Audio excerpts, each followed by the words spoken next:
Emerged just in time for Men's Health Month and watermelon season. The claim is that watermelon has a Viagra-like effect.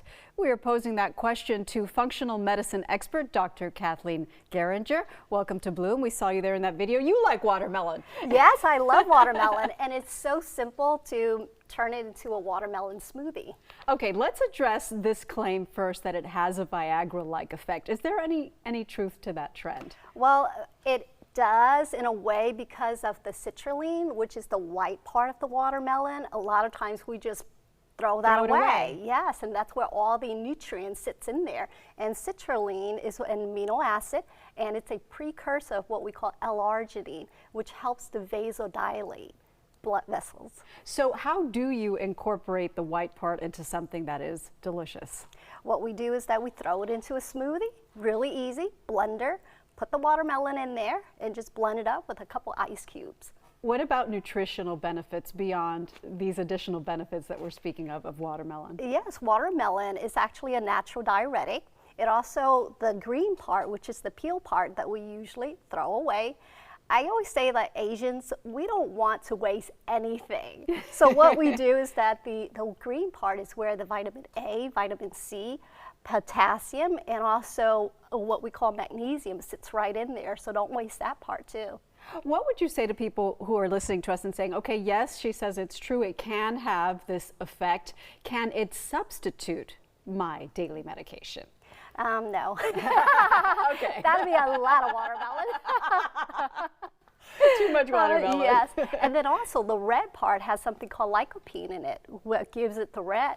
And a cup and a half of watermelon is actually more lycopene, about 40% more lycopene than a tomato. Okay, so it's got many nutritional benefits, Yes. and there are many reasons, especially in the summer, to choose watermelon. Absolutely. Okay, so you are a functional medicine expert. Can you elaborate on what that means, doctor? Yes, functional medicine means going into figuring out that particular patient and looking at them as an individual and figure out what the root cause of their symptoms are. Versus what? Versus here's a medication and here's your symptom and here's the diagnosis. See, when it comes to symptom base, it's multifactorial. It's not just a one size fit all. Exactly, and so that makes sense because if you're not just prescribing medications based on symptoms, you're taking into account all of it, which is why you're so passionate about nutrition, for instance. Yes, yes, because nutrition, we go into what we call nutrition biology-based medicine, where we go in there and figure out what's going on with the gut, how can we increase absorption, how can we help them to figure out what their symptoms are. How big a part of the equation would you say diet and nutrition are to the health equation? It's huge. Yeah. I feel like that's the first line of defense. Really? Yes. And so is that the first conversation that you have with your patients?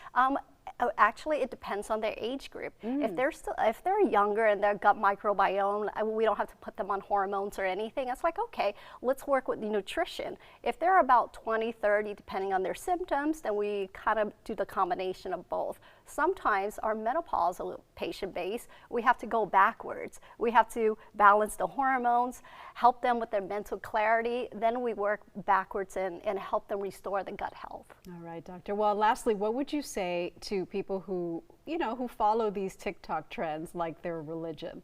I would say, well, do a little research, and just see what it's all about. And yes, watermelon's great for you, and plus it's great for a diuretic. That's why when you eat a lot of it, you have to pee.